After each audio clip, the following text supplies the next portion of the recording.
Welcome, everyone, to Sicksplaining Podcast. Thank you for joining me this evening.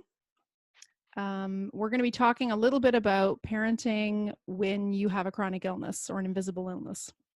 And so my guests, Natasha, Kevin, and Annette, we are all parents, and we're going to talk a little bit about what that experience is like in terms of parenting. So thank you so much for being with me. And we'll get started with our first question. There are a lot of parents out there who are juggling their everyday life with a chronic and invisible illness. We know that regular parenting comes with a fair amount of guilt and feeling like you're not enough. Do you think that having a chronic or invisible illness has impacted your parenting? And Natasha, I'll start with you. Sure. Yeah, it definitely affects it. I mean, for me, living with rheumatoid arthritis, fatigue's a huge part of the illness. So, parenting is already exhausting for anyone I talk to. And I feel for me, I'm starting the day already pretty exhausted and I have to just plow through, right? I have to work. I have this child I want to engage with and have fun with. And then there's the whole physical capacity. So I think for me, not being able to do a lot of the sort of rough and tumble things that my son wants to do, the jumping and the running and the climbing at the playground, all of that really cool, fun stuff.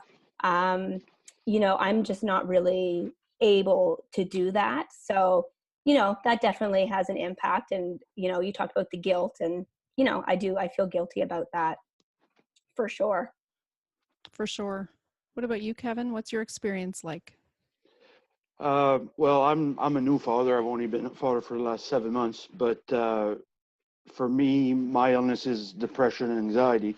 And for the last few years, I've been told by a lot of people to focus on myself, take care of myself, and do things for myself. And now I'm having to completely switch gears because it's not about me anymore. It's about somebody else. But at the same time, I can't let my mental health suffer either. So I kind of have to balance both because she needs me to be healthy. She needs me at my best. But if I don't take care of myself, I'm not going to be at my best. So I have to kind of juggle that. And I do feel a lot of guilt because if I have to do something to kind of adjust myself in the moment, and I do feel in the back of my head, well, should I be focusing on her right now and not myself?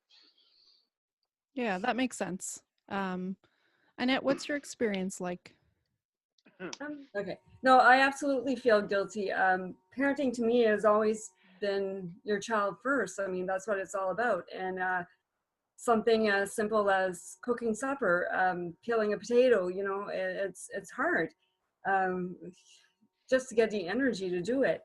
With having chronic fatigue, fibromyalgia, chronic pain, it's most of the time it's frozen pizza or frozen food, and that alone, you feel guilty because you want to provide for your child, you want to give them the best, and you want, and here, here's food that technically is bad for you, right? So just that alone, the guilt is unreal. And then try to be there for all their activities, and just going out and throwing the ball with them or playing road hockey, it's tough. It's really difficult. Well, as somebody who knows all three of you, I think you're doing a fantastic job parenting. I think we're really hard on ourselves. I think that comes with parenting. And Kevin, you're a new parent, but you're about to realize that that's just part and parcel of the job, is sort of being extremely hard on yourself about everything. And then when you add a chronic illness in, or an invisible illness, I think that it adds a whole new dimension. And so we never feel like we're good enough, and we're always feeling like we should be doing more.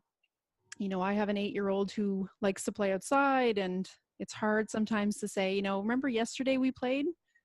I can't play today because we played yesterday. And, there's a balance that I'm constantly playing in my own mind about where I'm going to use my energy and how to make sure I reserve enough energy for tomorrow and what I need to do tomorrow. And some of those things are directly involving him, like playing, and some of those things are paying bills and cooking supper and things that also need to get done, but that perhaps he doesn't always understand are for him. So I know for me, there's a lot of guilt, and I've talked to a lot of other parents, and, we kind of carry around, I think, a lot of that with us. What do you do with that guilt? Do you just have you made your peace with it, do you think, or? Are there some strategies that help? Maybe I'll Uh, ask Kevin first. I'll go first. It's, to me, my illness is it's a mental illness. It never goes away because it's always in there. Because even though if I was to talk myself out of it and say, hey, I'm doing a good job, and I kind of motivate myself, in half an hour I might be feeling the same way, or I might not be, or the next day I might be feeling the same way. So it's one of those things where I kind of have to stay in the moment, kind of, and kind of, once I feel that guilt, I kind of work through it on my own and go forward. It's kind of always kind of trying to go forward. So you're kind of always trying to play the cassette back in your head and do the positive talking and. Yeah, it's kind of, it's an all day, everyday thing, right? It's never, it's, I don't know. It's hard to explain. I think the interesting thing about that is I think probably that was something I did even before I was chronically ill. I constantly was talking to myself and, you're doing an okay job. It's okay that you didn't do that today. There's always tomorrow to make it better. I think the difference now with having a chronic illness is I'm not always sure what tomorrow is going to bring. So it's a little harder for me to talk to myself and say, it's okay, you still got tomorrow, Right. Because tomorrow might be worse than today. And so with ME, especially as an illness, it's very unpredictable. It's very up and down. The same day can bring a high and a low, or you can have 4 days of low, 4 days of high. And we have patients who, I don't know how they do it. I admire them terribly because they're literally parenting from their bed every day. And, I think as hard as I have it, I'm so lucky that I can still have the functionality I have with this illness, and I can still be there to go to the Christmas concert, for example, something that probably a lot of parents take for granted. That's a big thing in our kids' little lives. And for me to be able to go, I felt pretty blessed and thankful to be able to do that. And there are an awful lot of parents who can't do those things. And so, I'm sending them a lot of love if they're watching this, because I think, it must be very, very difficult and a lot of weight on their shoulders to carry. Natasha, what about you? What do you do to sort of get through those feelings when they come up? Yeah, for me, it's I think it's probably similar to what both you and Kevin said. For me, it's just all about perspective. So parenting, there's always guilt with parenting, even when you don't have an invisible illness, as we have already said. So I just try to really focus on my strengths. So there are things that I know I am really good at as a parent, connecting with my son on an intellectual and an emotional level, being there to support him and hold his hand and think about his education and his hobbies and his interests and his passions. Like, I can do that for him. Those are the things I can really give him. So, maybe what I can do physically, lacking a bit, but yeah, I focus on my strengths and I try to stay as positive as I can be. Awesome. What about you, Annette? What do you do when those feelings come up? I really struggle with that. I've really had a hard time pacing myself, I guess I should say, and with that. So I was at one of my appointments with an OT, and because I was always sleeping, and I always felt like I'm teaching my child how to be lazy in my head. I'm like, and I'm like, what am I teaching them? Like, so one of my appointments, the girl told me, try to see it in a different way. Like, look at it as you're listening to your body. You're so, and teach your children that, like, oh, okay, I am resting because my body needs rest now, not because I'm lazy, because I need rest. And I'm listening to my body, and then this will give me the energy to go watch your hockey game, go watch your volleyball, and so it's kind of, instead of thinking, oh, I'm being lazy, I'm taking care of my body. This is, and this is what it is. And like you were saying, like, oh, you can go watch your child's Christmas concert. And that's what I always kind of keep telling myself. It could always be worse. It could always be worse. And I mean, I know that it's not fun, but for me, that's how I kind of get through it. Those are some great points, Annette. I think the thing that turned it around for me was when I went to see my ME specialist in the US. I had a very frank conversation with her about being in a really dark place and feeling suicidal for most of the year, and not wanting to become a burden for my family, and not wanting to be a bad example to my child. And, you know, what did this all mean, and how sick was I going to get? Because this illness literally strips people of everything. And so the uncertainty of that and not knowing where I would end up on the spectrum left me feeling a lot of worry and concern about that. And I don't want my children to remember me sick. I want them to remember the active, fun-loving, happy, you know, giggly mother. So we had this conversation, and she listened, and she was very patient as I sort of explained all of that. And then she just basically said, you know, she said, "You're thinking of this completely wrong." She said, "Imagine the things you're teaching your child about chronic illness, about empathy, about kindness, about inclusion." She said, "You have to flip this whole thing in your head." She said, "Because, you know, I've seen you with your child." And she said, "And I've seen the compassion that he has and the empathy and kindness." And so she said, "You know, I think that this is something that you can use to nurture those skills in your child, because the world isn't just made up of healthy people. It's made up of all kinds of people with all kinds of different abilities and needs and desires and backgrounds." And she said, and one of the things that our world doesn't do very well sometimes is accept people as they are and with differences. So she said, "Imagine what you're going to teach your child." And I thought, that's an interesting perspective I hadn't considered. So since then, I've tried to remind myself of that conversation whenever possible. I think it's very easy to fall into the place of thinking, "Oh, I should have done this. I should have done that. I should have cooked a home cooked meal tonight, but it's frozen pizza." Yeah. But the reality is most parents are at least occasionally having a rotisserie chicken, you know, from the store, or a pizza, a frozen pizza. I mean, I think we're all doing it. So I think we need to give ourselves a little bit of a break. Annette runs around to hockey rinks. I don't know how you do that, because I certainly wouldn't have the energy. So I think, you know, we're all doing the best we can do. And I hope that our children are seeing that and seeing the example we can be to them. My next question would be, how has this illness, your illness, made you stronger, wiser, maybe even better as a parent, do you think? And I'll start with Natasha. So I would say that living with my illness has definitely made me a stronger person, because it's challenging. It's a daily challenge. There's a lot of struggles. There's a lot of heartaches, a lot of uncertainty about my future. You know, I'm always wondering about, like, because my disease it's progressive. So I'm always thinking, like, where am I going to be in 10 years, in 20 years? How is this going to be impacting me? And I have to have this constant dialogue, you know, with myself to overcome that.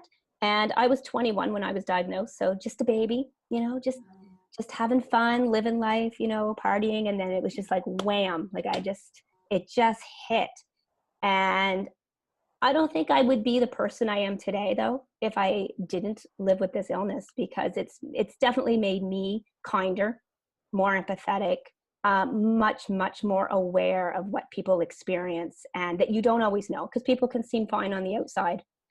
And as we know, they're not always feeling fine on the inside, right?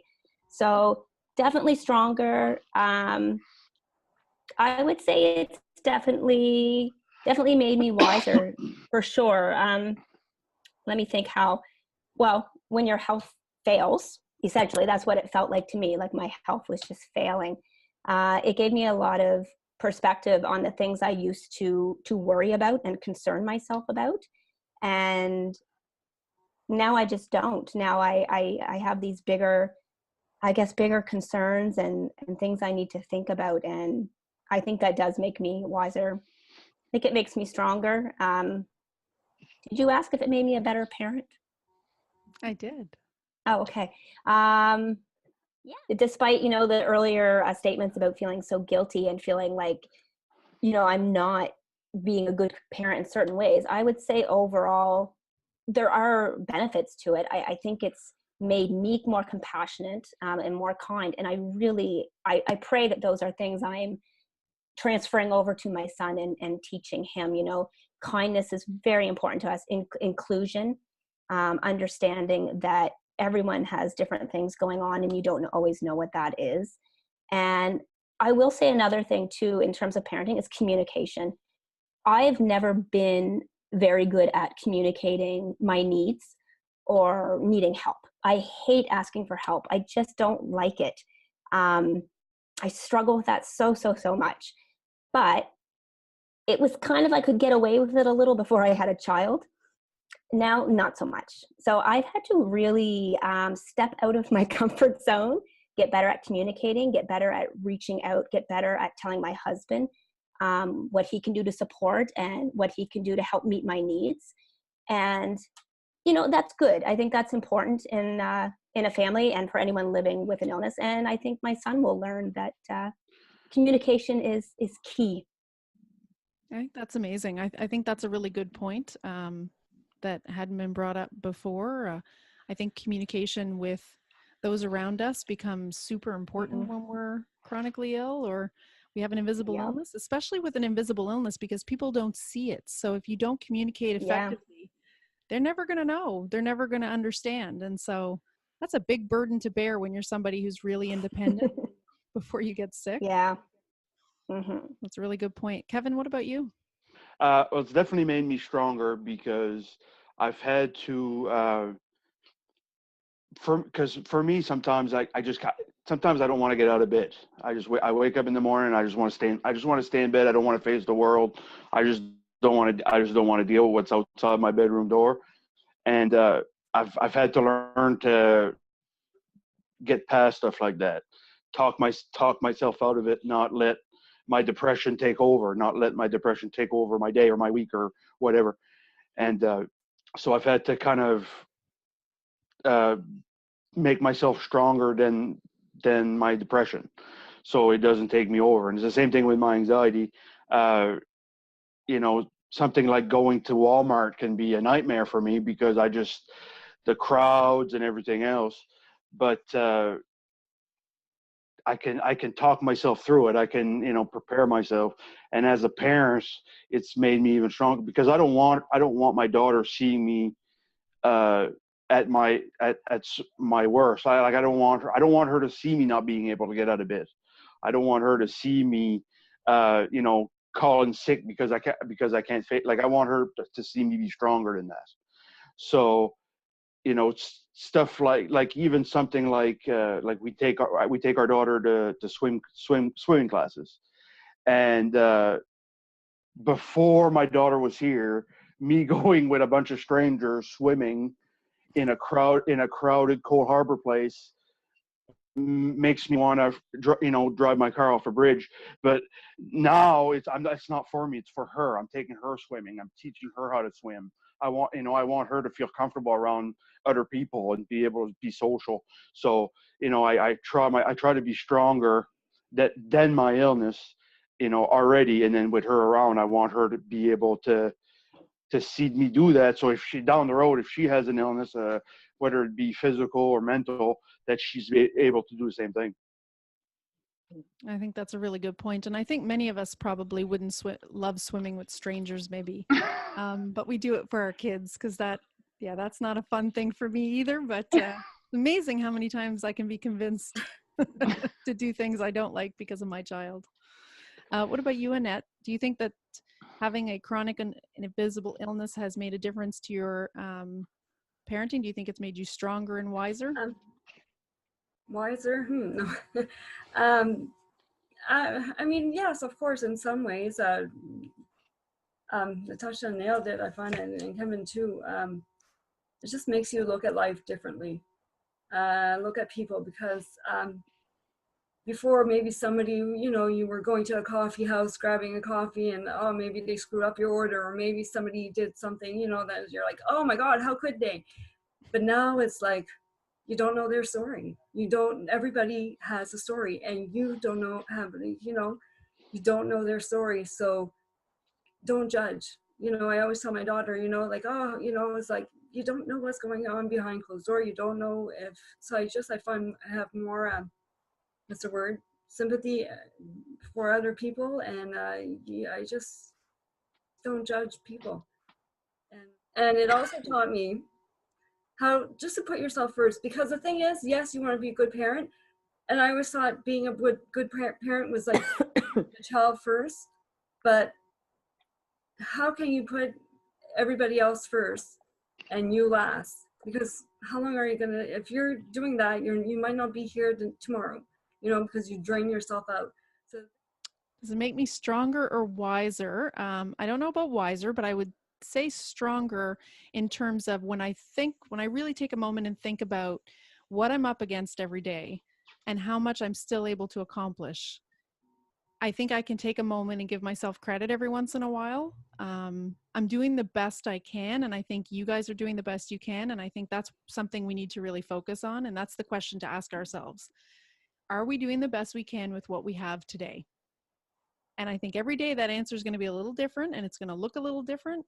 But I think it's super important that that's sort of the perspective. And so I guess in terms of that, I've gotten a little wiser. And I used to let a lot of really small stuff bug me. Like, I'm a perfectionist at heart.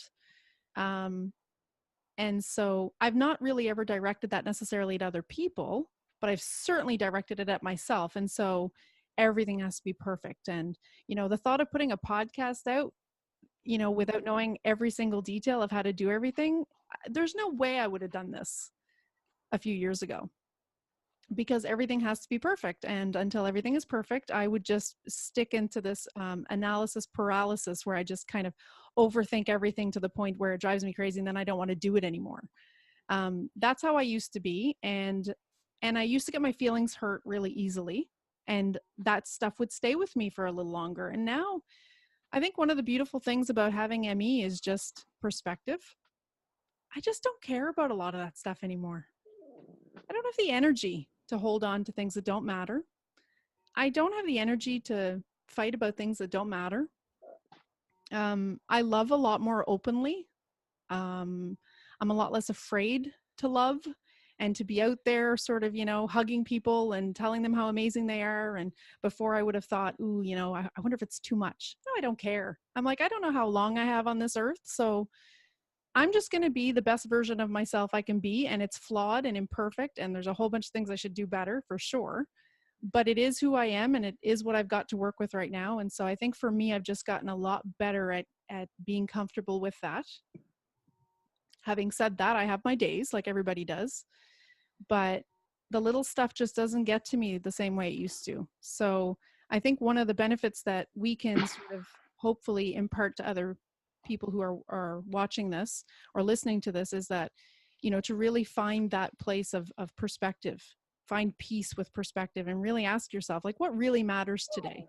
Yes, we all want a super clean house for sure. But is that the thing that's going to matter today? Like, is anybody actually going to notice if our house is clean today? Because like, if nobody's visiting me today, maybe they won't even notice that I didn't clean today, and that's fine. And then I think, there's all these individuals who that's not even a luxury that they can consider because they're trapped in their beds and they're just waiting for a cure. So I think that we really have to focus on, what really matters. I guess one of the things too that I, often think about is I often spend a lot of time reflecting on what do I wish people understood? And today in particular, I had a very frustrating day where I spent a lot of time on the advocacy side of ME, really thinking to myself, why doesn't anybody take the time to learn about my illness? Why is it always me that has to educate everybody about my illness? Why doesn't anybody ever just pick up a book or Google something? Or, why is it always on us as the patients or the people who are struggling with these illnesses to have to educate and help others understand? And so I guess one of my questions for you is, what do you wish people understood about, one, your illness, and two, your personal circumstances that maybe you haven't had a chance to talk to them about yet, or maybe it's never come up? What is it you'd like people to understand? I'm very open about my illness. It doesn't always come up because as we know, the invisible illness, a piece of it. But a very, very common response when I do tell people I have rheumatoid is, it's kind of like disbelief. They're like, you can't have that. You're too young. And it's like, well, no, I'm not too young. I wish.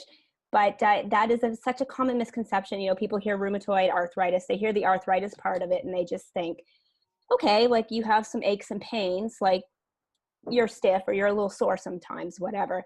And, I guess the big thing is, it's an autoimmune, it's systemic, it's progressive, it's long-term, and it's a beast. Like it's, aside from your joints, it can go into your organs and it can wreak havoc, and it requires a lot of management. And I know that's not falling on deaf ears here when I tell you guys that, like, my life revolves around blood work and doctor's appointments and research and medications. And that's probably a big thing right there, is a lot of people don't realize what it takes for me to treat my illness. So, you know, I feel very fortunate. I'm functioning really well right now, and I'm living a really good life. And that's in thanks a lot to the medications. And these aren't like, we're not talking, you know, a couple Tylenol or naproxen a day. We're talking weekly chemotherapy drugs, and we're talking weekly immunosuppressant drugs. And those are some really heavy hitters, with some really scary side effects that I don't even read the side effects anymore. I look at my doctor. I'm like, give me like the Coles notes here. And if she gives me the green light, I'm like, okay, let's do it. Let's not overthink this, because I need to be able to function, and I really need to have some quality of life here. So I guess those would be the big misconceptions. It's not just aches and pains. That's part of it. It's a lot more than that. I'm not in remission right now, but I'm probably functioning as best as I'm going to for the time being. Treatment plans can always change. So I feel like that was very long-winded, but that would be the misconceptions. And I think for me, it just goes back to the common theme that we've said. People can look fine on the outside, and you don't always know. And I like to do my hair. I like to do my makeup, because that just makes me feel good. That helps me start my day. I probably present very well, and I know that. People have told me that. I get it. I probably present, yeah, fairly well. But I'm sore. You know, my body hurts. I'm tired, and I push hard every day. But I'm grateful for that too, that I'm in a position to do that. And like Sabrina, you said earlier, some people are parenting, you know, from their bed. And I have seen what this disease is like when when the treatment's not working. I've had flare-ups where medications just stopped working, and it was terrifying. But at least I know now. I know how bad it can be. So I am really, really grateful for how it is right now, how I'm living right now. Well, thank you for sharing that.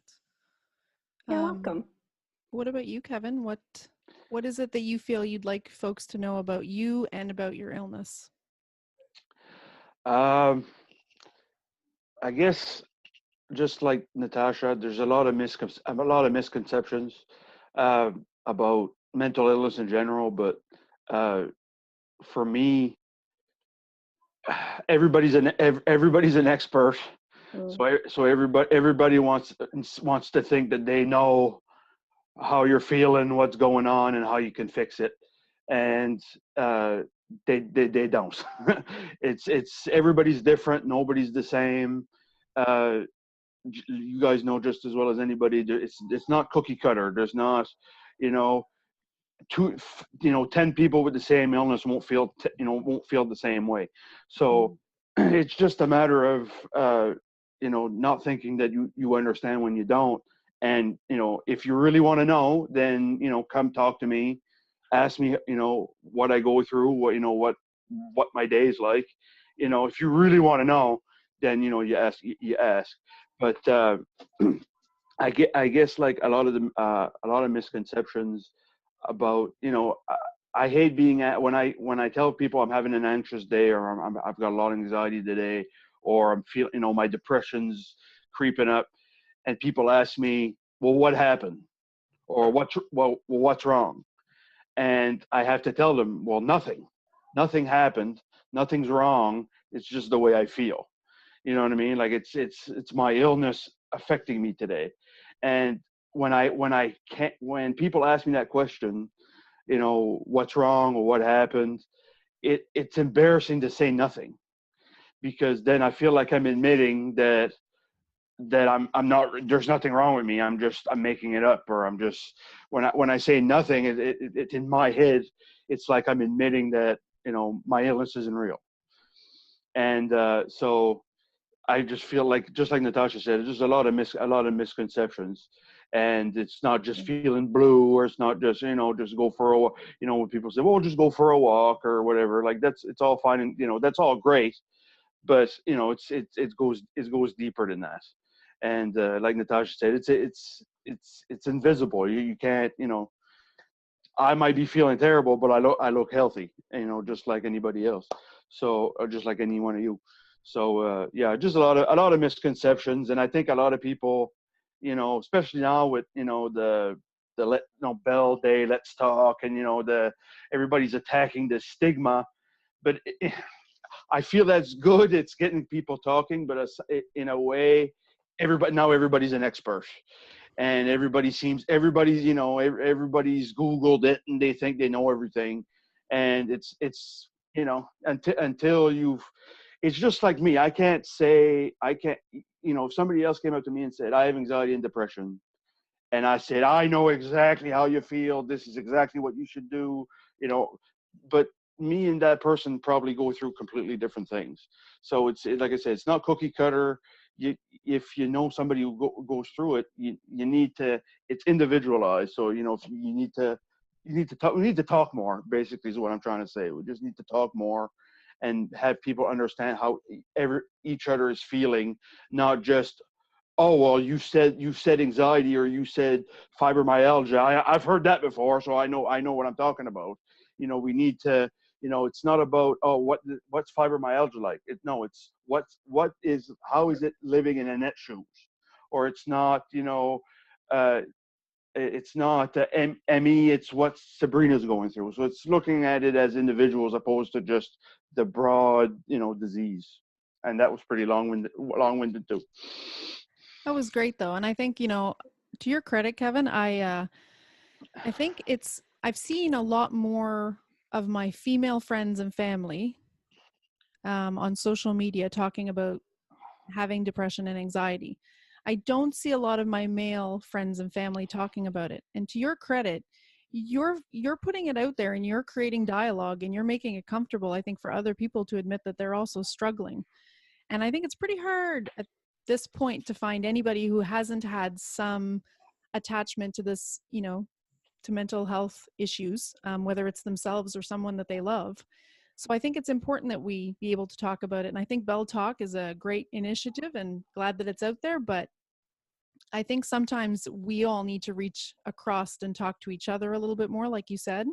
And I'm always so impressed when I see you talking about this stuff, because I think, man, that can't be easy for him to put that out there. And there he is putting it out there, making it safe for other people to feel that way and to talk about it. So I very much admire that about you.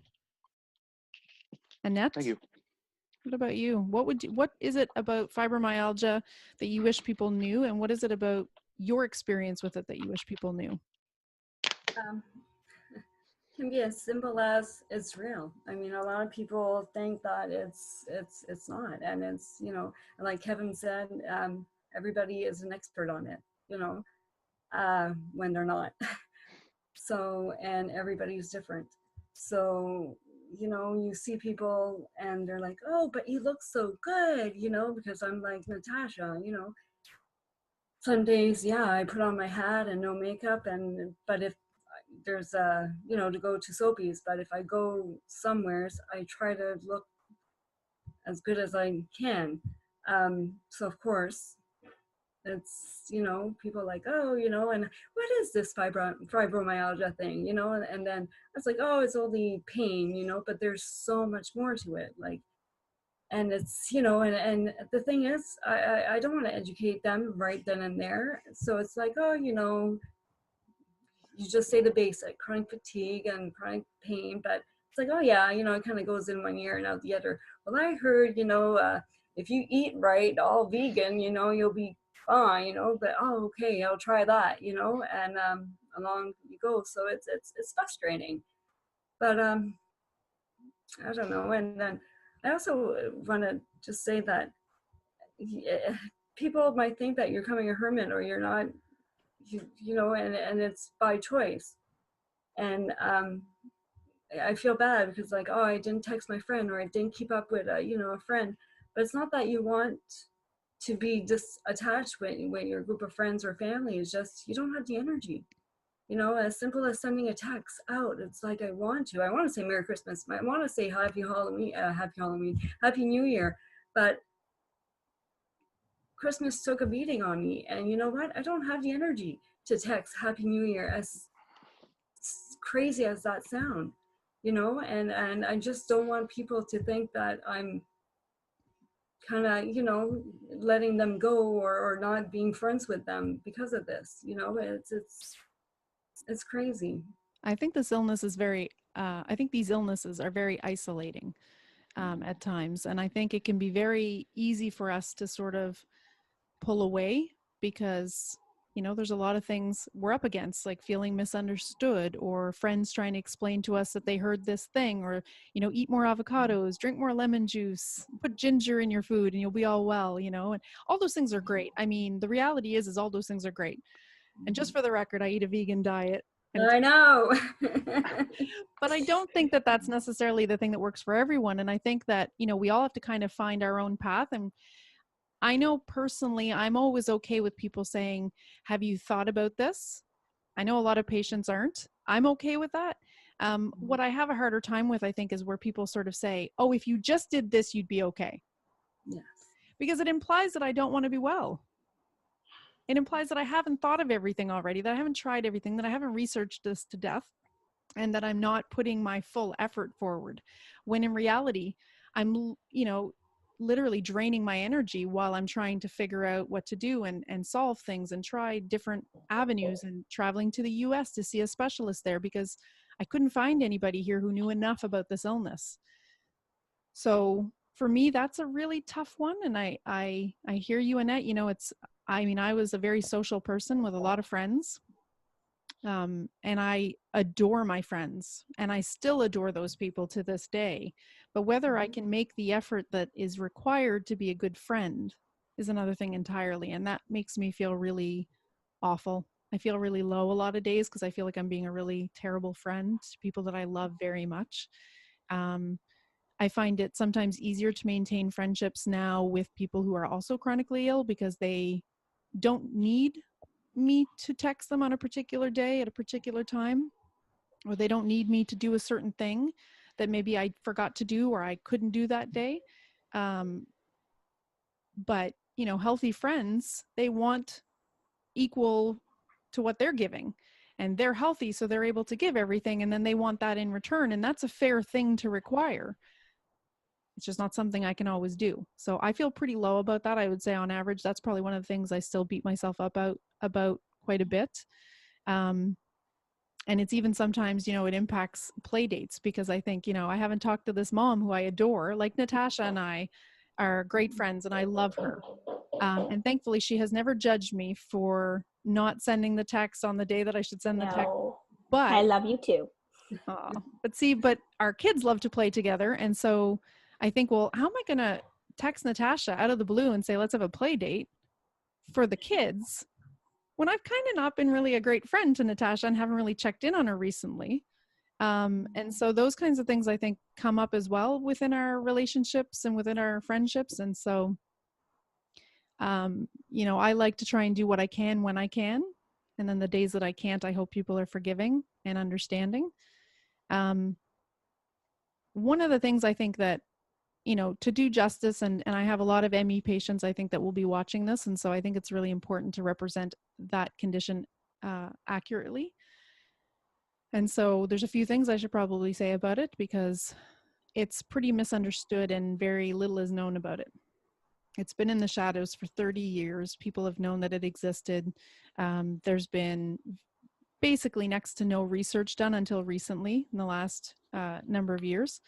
And so for a long time, people with ME, fibromyalgia, even often rheumatoid arthritis, certainly, you know, other conditions that are biologically based would have been told that they had a psychological disorder, and the treatment would have been in that vein. And I think it's important that we recognize that it's okay to have a mental health condition. Many of us have had mental health conditions. These illnesses often cause us to grieve the life that we once had. And so with that comes a certain amount of struggle. And sometimes that can turn into depression or anxiety. But I think it's really important when it comes to ME to be really clear that it is a biological illness. It's a real illness. And this illness has an impact on a multitude of systems within the body.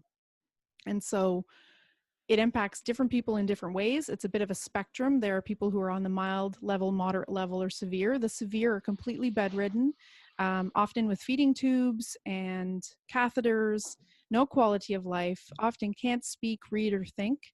Or sometimes they've lost one, but not all of those capacities. So it's a pretty awful illness that hasn't gotten really a lot of attention. And so part of doing the podcast, I'm hoping, is to draw some attention to it and to, shed some light on it, I guess. I'm in the moderate category, and I'm being treated.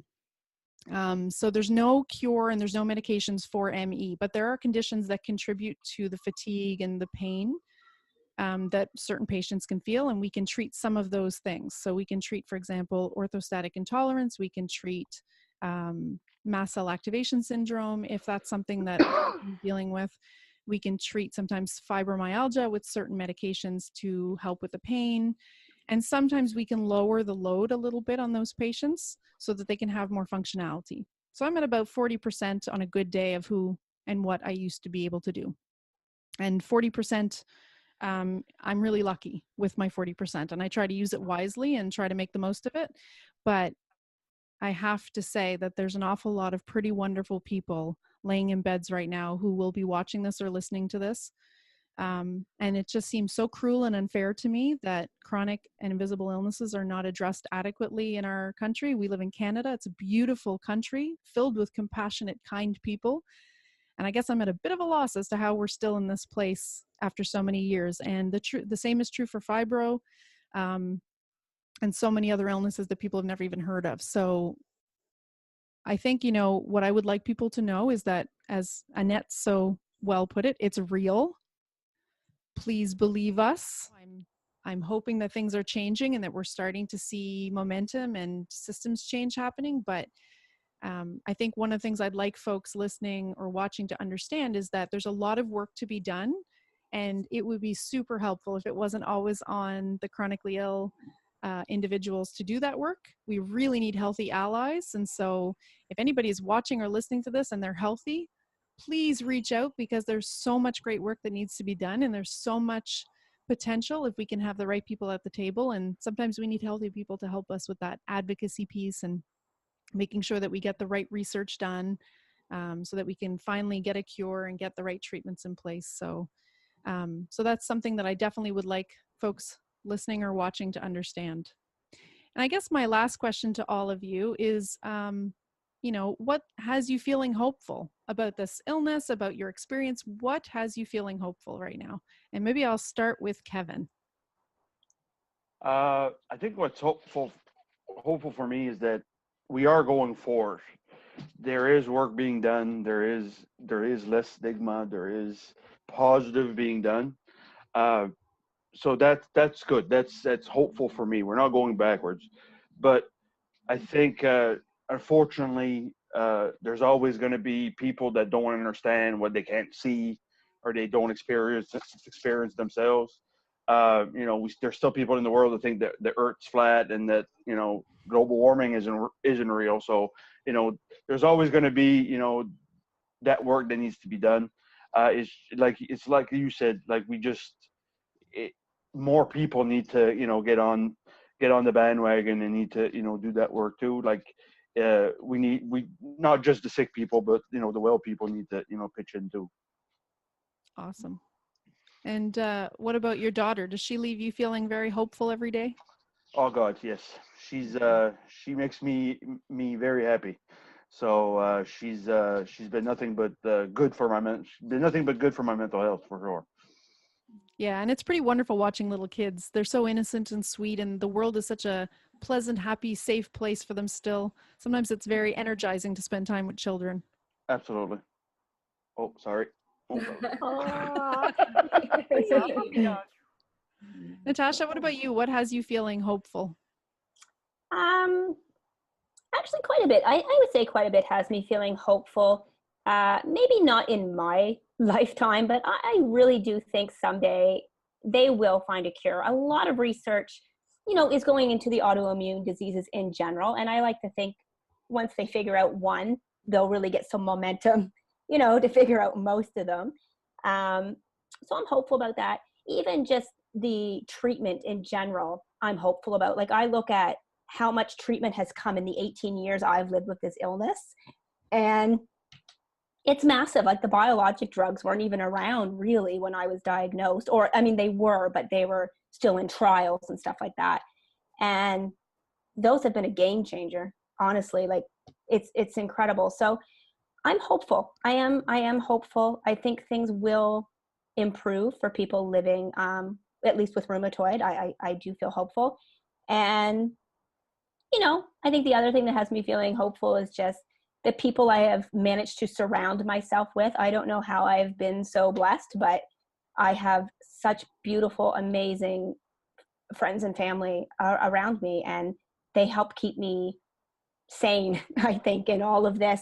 And watching a 4.5-year-old, oh, it's mind-blowing, right? Like, he's just, in my opinion, he's just so brilliant. And I think, wow, you're the future. And if you're the future, then I think things are going to be okay. So yeah, I'll leave it with that.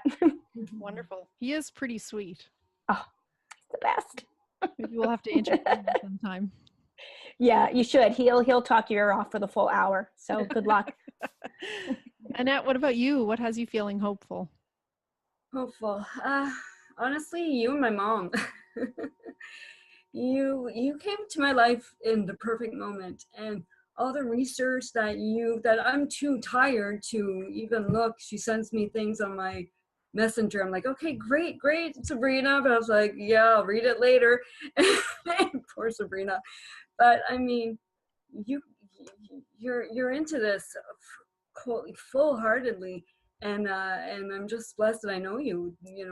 And my mom, who was diagnosed with chronic fatigue a few years ago. I mean, she slept for 5 years. She never got off the couch. She was one of those persons, right?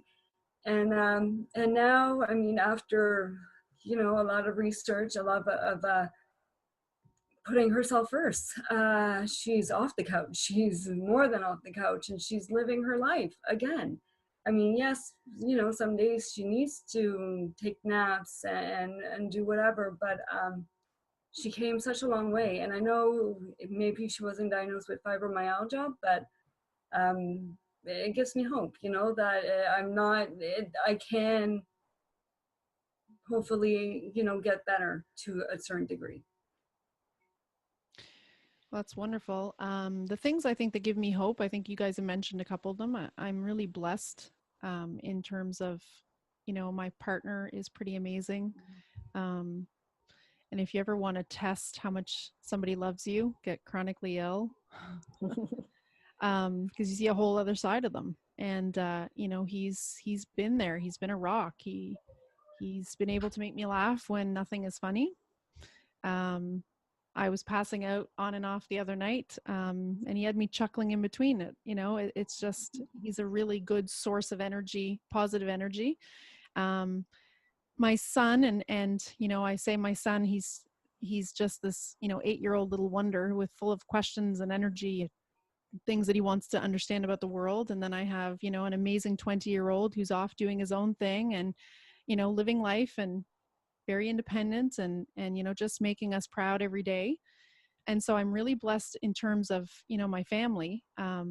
And I have some pretty wonderful cousins and aunts and uncles and stuff too, and in-laws who are kind of amazing. And then, I have some really great friends, both healthy friends and friends who struggle with chronic illness, who are there for me and who, haven't given up on me, despite the fact that, I mentioned earlier, I'm not always the best friend. I do what I can, but I'm definitely not what I used to be. And so I'm really thankful for them, and they give me a lot of hope that, things are going to be okay. And then I would say too, we have a lot of little kids in our neighborhood that my son plays with. And, I was mentioning earlier, the energy from children, but there's something kind of magical about watching little kids play. And, it's back to that perspective stuff. When I get a little overwhelmed and I start thinking too much about the things that just don't matter. If I'm feeling well enough, I try to spend time around those little kids, because none of that stuff makes any difference to them. They don't care if you're sick or if you're well. They don't care, what you did today or how clean your house is. They're just fun and energetic, and they energize me in a positive way. So I think that, with what Natasha said, if this is the next generation, these are pretty smart, wonderful little kids that I think have big hearts, and I'm hopeful that they're going to use those to the best of their ability, and they're going to change the world if we haven't changed it by then, which probably we won't. And the other thing that gives me hope is finally seeing people in positions of power take some of these illnesses seriously. I think that for a long time, it's just been patients talking to patients and trying to get doctors to believe us. And it's really, really nice to see people in positions of power. I'm working pretty closely with the Canadian Institutes for Health Research, and I've seen some of the people that are there really making an effort to try and reach out to the communities, really trying to understand these conditions and really trying to make a difference. And I hope that will be their legacy while they're there. I hope that their work will carry on long beyond them, because I think we've been in the shadows for so long. We need to come out of the shadows, and people need to see us. And the more that they see us and the more that they recognize what we're dealing with, the more that we're going to be able to get the attention we deserve and the research we need to find a cure. And until that happens, we're going to be stuck. So I'm very hopeful seeing them take some action and sort of jumping into the mix. So any final words from anyone in terms of some of the things we've talked about? Anything that I haven't asked you that you'd like to talk about?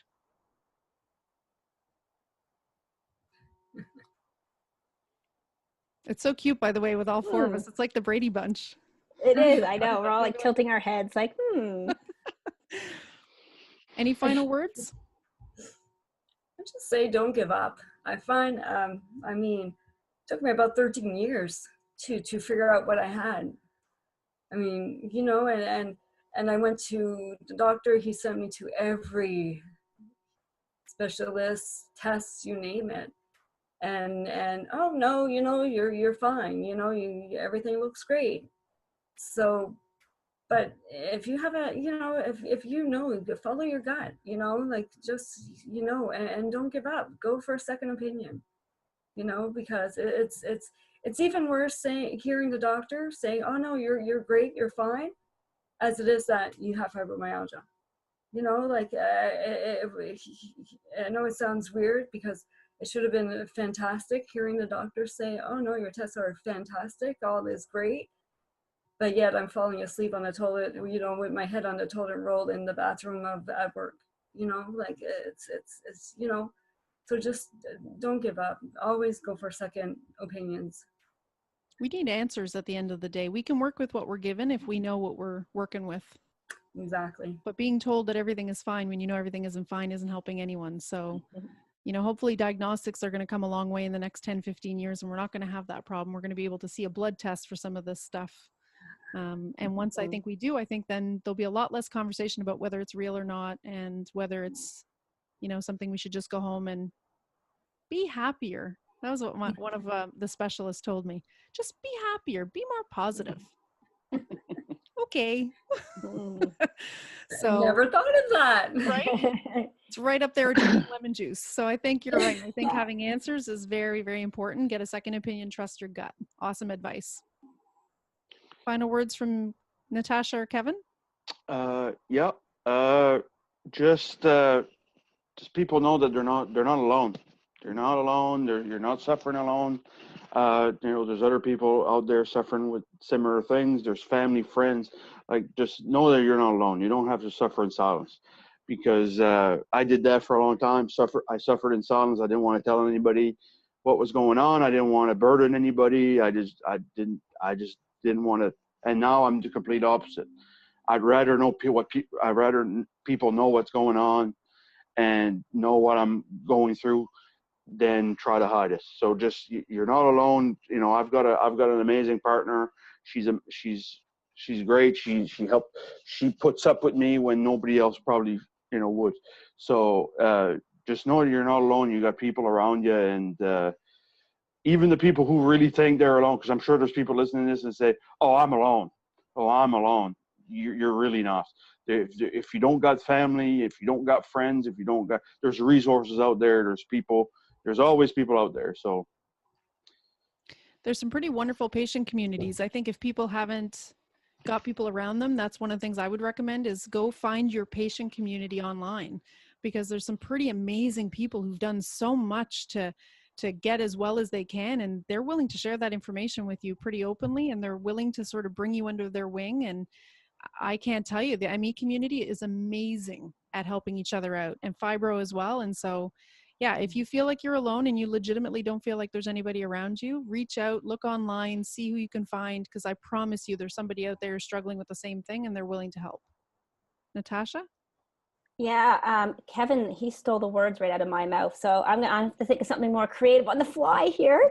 Because I like that. You're not alone. It's so true. You know what? I will say just be kind to yourself. And we struggle with that. I know there's that guilt, like putting yourself before your kids some days or your spouse some days. But be kind to yourself. We need to do that, because what we live with is not easy. It requires some extra support and some extra space and energy and time to heal, or just heal for the moment. I mean, maybe not indefinitely, but just, to feel good and to recharge. So yeah, that's mine. Be kind to yourself. Well, that's amazing. Thank you all so much for taking time out of your evenings. I know that, when your health isn't fantastic, taking an hour out of your busy schedule is probably not an easy thing to do, but I really appreciate it. And I hope that the folks who are watching and listening are going to appreciate it as well. You guys are all amazing. You're amazing parents, amazing friends and family to me. And so I just want to thank you all. Thank you, Sabrina. Yeah, thank you.